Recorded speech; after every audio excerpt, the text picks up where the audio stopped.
오늘 잠언 1장 15절부터 보겠습니다. 잠언 1장 15절부터 19절까지 함께 봉독하시겠습니다. 내 아들아, 그들과 함께 길에 다니지 말라. 내 발을 금하여 그 길을 밟지 말라. 대저 그 발은 악으로 달려가며 피를 흘리는데 빠름이니라. 새가 보는 데서 그물을 치면 헛일이겠거늘 그들이 가만히 엎드림은 자기의 피를 흘릴 뿐이요 숨어 기다림은 자기의 생명을 해할 뿐이니 이익을 탐하는 모든 자의 길은 다 이러하며 자기의 생명을 잃게 하느니라. 아멘. 어제 말씀과 연결하여서 오늘 말씀이 계속 이어지고 있습니다. 이 잠언 1장 10절부터 14절까지는요. 죄의 유혹과 그것에 따른 어떤 그 악한 결과를 경고하는 말씀이었습니다. 그래서 이 악인들이 아무리 유혹할지라도 거기에 동조해서는 안 된다 라는 교훈이 나와 있었어요. 그것과 연결하여서 계속 아버지가 아들에게 권면하는 말씀으로 이 이야기가 계속 진행이 됩니다. 5절에 따르면 아버지는 아들에게 이렇게 이야기를 해요. 그 악인들과 함께 길에 다니지 말라. 그들이 가는 길을 따라다니지 말아라 라고 이야기합니다. 너의 발을 금하여 그 길을 밟지 말아라 라고 합니다. 이 성경에서 이 길은요, 그 사람의 삶의 방향을 가리킵니다. 그러니까 그 아들이 어떠한 경우에라도 그들과 함께하는 그 삶의 방향에 들어서서는 안 된다라고 이야기하는 거예요. 우리가 길을 잘못 들었다라는 이야기를 많이 씁니다. 내비게이션 켜고 우리가 길을 갈 때요. 어떨 때는 이제 안내가 잘못되는 경우가 있어요. 그래서 막다른 길에 가거나 이럴 때가 있습니다. 그럴 때 우리가 길을 잘못 들었다라고 그래요. 그러면 우리가 돌아 나올 수 있는 곳을 찾습니다. 그 길이 굉장히 좁은 길, 1차선일 때 돌아 나올 수 있는 길을 찾아야 돼요. 차를 돌릴 수 있는 공간이 확보되어야 합니다. 길을 한번 잘못 들면은요, 그만큼의 에너지를 써야 돼요. 그리고 돌아 나올 수 있는 그 장소를 찾지 못하면 그 길에서 오도 가도 못하는 일이 발생하게 됩니다. 15절에서 아들을 향한 이 아버지의 경고는 그런 거예요. 그 길에 아예 들어서지 말라는 거예요. 너의 발을 금하라는 거예요. 시편 1편 말씀과도 연결이 되죠. 악인의 길을 따라서는 안 된다는 거예요. 그들의 도모에 참여해서는 안 된다는 거예요. 그러면 돌아 나올 때 힘들 뿐더러 돌아 나오는 그 장소를 찾는 것도 어렵다는 거예요. 참 맞는 이야기입니다. 우리가 너무나 쉽게 잘못된 길에 들어설 때가 있어요. 들어서는 것은 어렵지 않습니다. 그러나 돌아 나올 때는 고통을 겪어야 돼요. 16절에서 이렇게 말씀해요. 대저 그 발은 악으로 달려가며 피를 흘리는데 빠르다. 이게 이제 악인들의 특징입니다. 그들은 악으로 달려간다는 거예요. 이 악인들의 특징은요, 죄책감이 없습니다.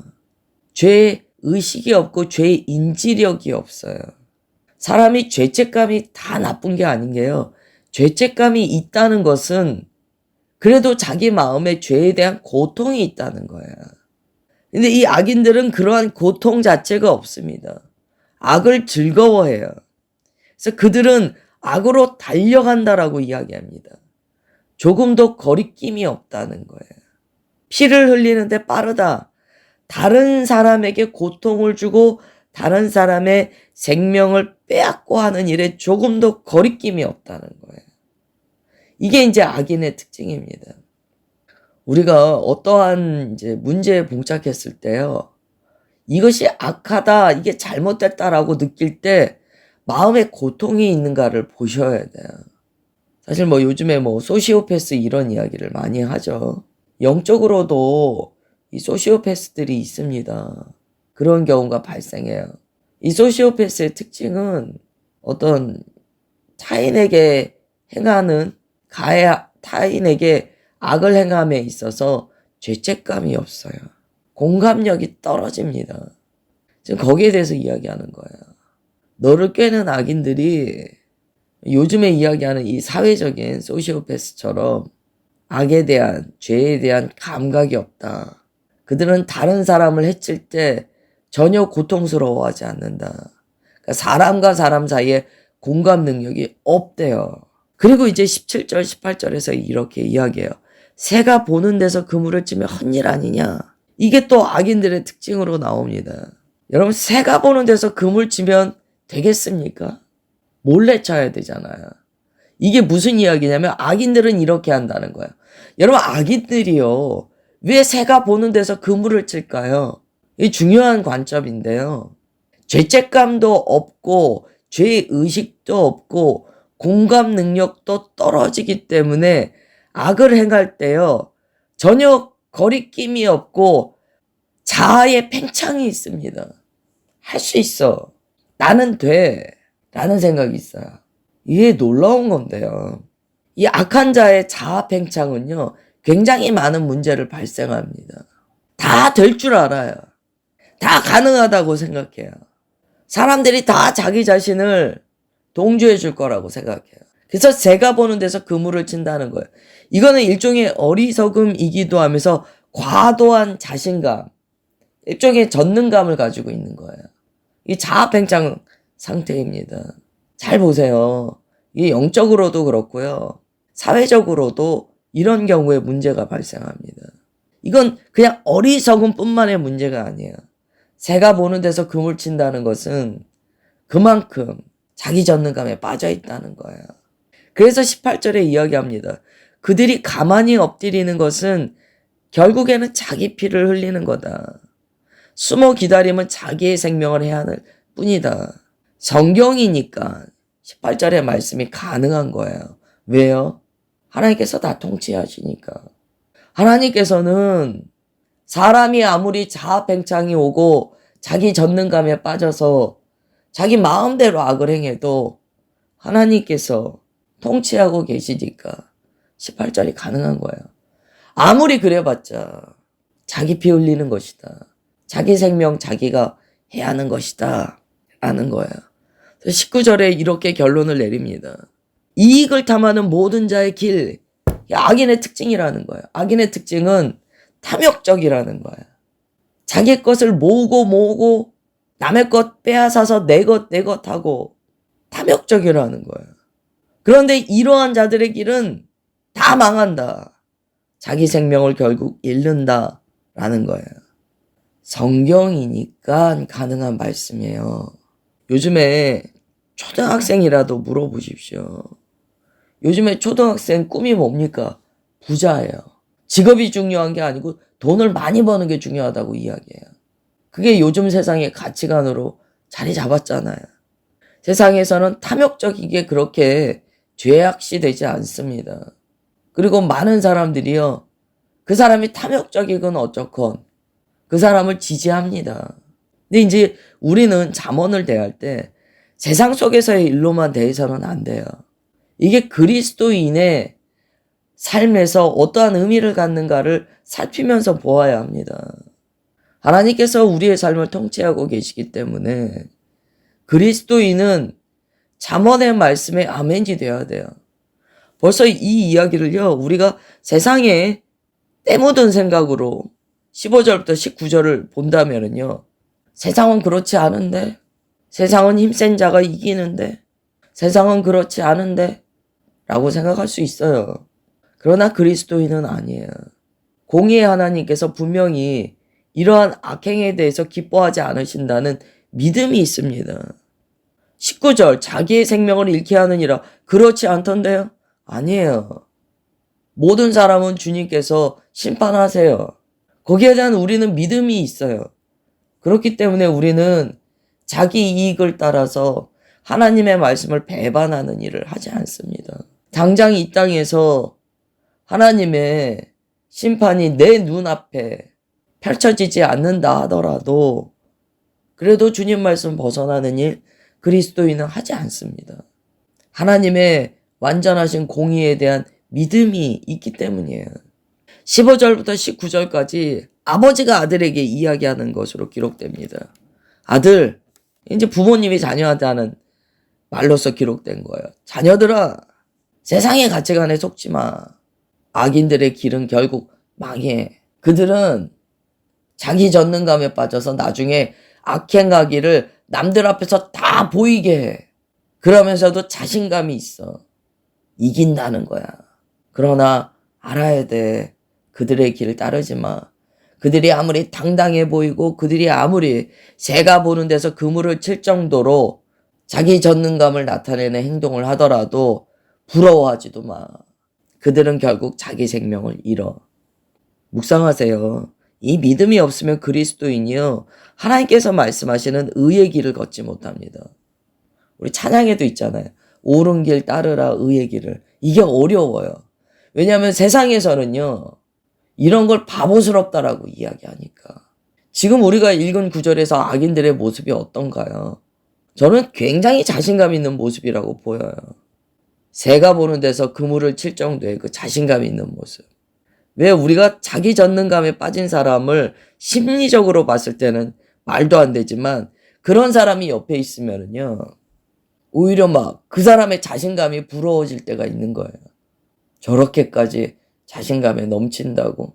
그래서 여러분, 믿음 안에서의 번영신학, 긍정적 사고가 터무니없는 거예요. 긍정적 사고가 믿음의 전부라고 생각하는 게 터무니없는 거예요. 그리스도인이 주 안에서 긍정적인 사고 해야 됩니다. 근데 긍정적 사고라는 신념을 믿음화하는 거는 문제예요. 그 번영신학이거든요. 그 다음에 20절부터 23절 보겠습니다. 지혜가 길거리에서 부르며 광장에서 소리를 높이며 시끄러운 길목에서 소리를 지르며 성문 어귀와 성중에서 그 소리를 발하여 이르되 너희 어리석은 자들은 어리석음을 좋아하며 거만한 자들은 거만을 기뻐하며 미련한 자들은 지식을 미워하니 어느 때까지 하겠느냐. 나의 책망을 듣고 돌이키라. 보라, 내가 나의 영을 너희에게 부어주며 내 말을 너희에게 보이리라. 아멘. 여기에서는 지혜를 하나의 인격으로 표현합니다. 23절에 나의 영이라고 말씀하는 것으로 보아서 지혜는 지혜의 영입니다. 이게 정말 주님의 지혜의 영으로서 말씀하시는 거예요. 지혜가 이렇게 소리칩니다.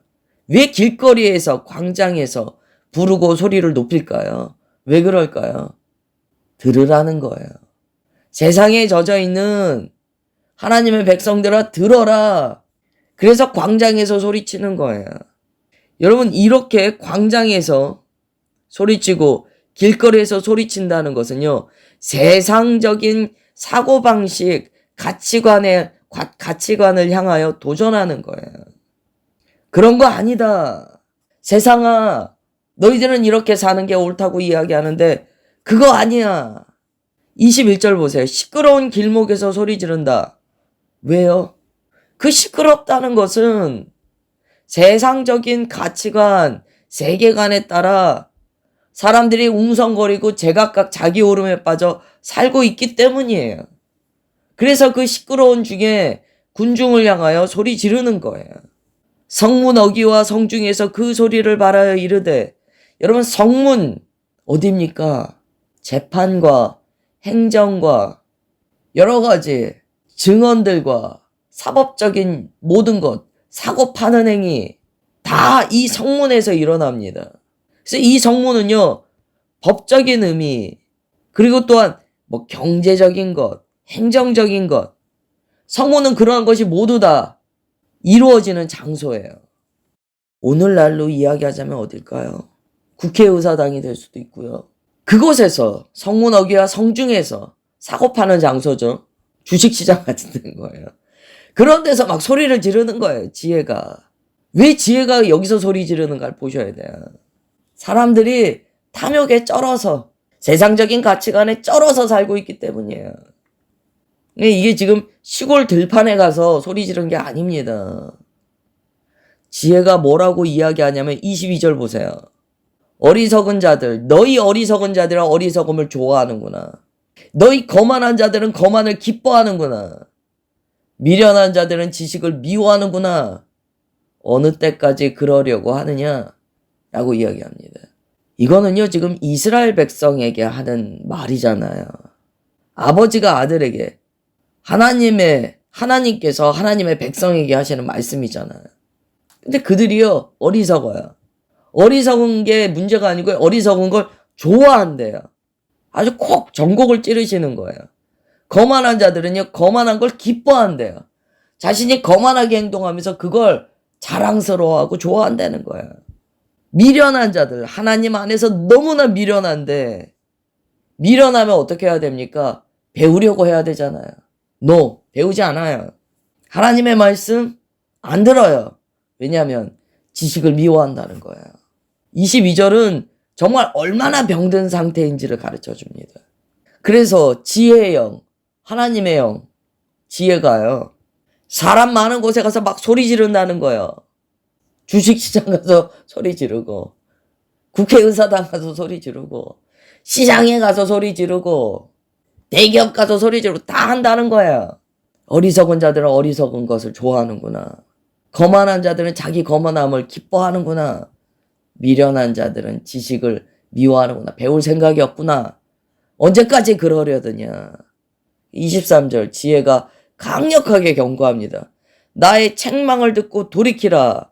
내가 나의 영을 너희에게 부어주며 내 말을 너희에게 보이리라. 성령님을 따르라 라고 이야기한다는 거예요.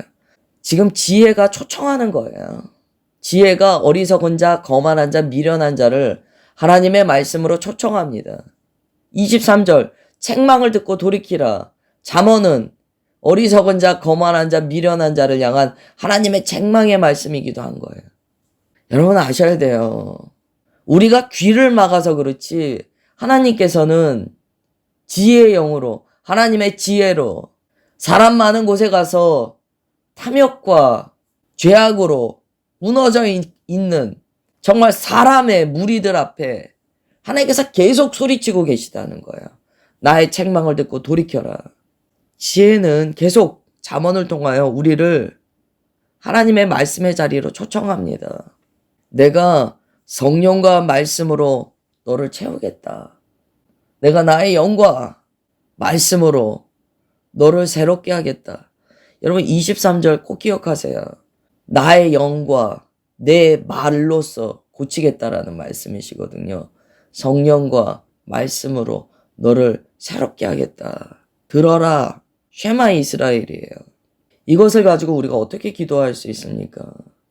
첫 번째, 보혈로 자기 마음의 귀를 씻으셔야 돼요. 그리고 내가 무엇을 좋아하고 기뻐하는가를 보셔야 돼요. 만약에 내가 교만한 것을 좋아하거나 어리석은 것을 기뻐한다면 그 마음을 도려내야 돼요. 주님께 정말 가슴을 치며 우리가 회개하면서 주님 붙들어야 돼요. 주님 오늘 잠언 1장 23절 말씀에 돌이키라 말씀하셨사오니 제가 성령과 주의 말씀 의지하여 돌이키겠나이다. 주님 나의 어리석음과 나의 거만함과 나의 미련함을 용서하여 주옵소서. 우리의 기도라고 금요일날 한번 찬양한 적이 있습니다. 그 찬양에 보면 전곡을 찌르면서 이야기합니다. 내 안에 천박함이 이렇게 이야기해요. 이 잠언은요, 우리 안에 천박함을 보게 하시는 거예요. 성령과 말씀으로 하나님의 책망을 듣고 돌이키라. 이게 오늘 말씀의 하나님의 강력한 메시지입니다. 우리 24절부터는 다음 주에 해야겠네요. 좀 시간이 그렇죠. 기도하겠습니다. 하나님, 잠언의 말씀 앞에 엎드립니다. 우리가 얼마나 어리석고 거만하고 미련한지 주님의 말씀이 들리지 않고 내 마음에 나의 미련함과 어리석음과 거만함이 보이지 않습니다. 주님, 오늘 주님께서 잠언의 말씀을 통하여 책망의 말씀을 듣고 돌이키라 말씀하셨습니다. 세상을 향하여 외치기 전에 먼저 나의 심령을 돌아보게 하시고 내 안에 이 천박함이 끊어지도록 주님 도와주옵소서. 주님의 말씀을 따라 살아가는 주님의 지혜가 있는 자녀 되게 하옵소서. 그래서 주께서 인도하시는 그 길로만 나아가는 우리가 되게 하옵소서. 주님 그렇게 역사하여 주시는 것 믿사오며 사랑하는 주 예수 그리스도의 이름으로 기도드리옵나이다. 아멘.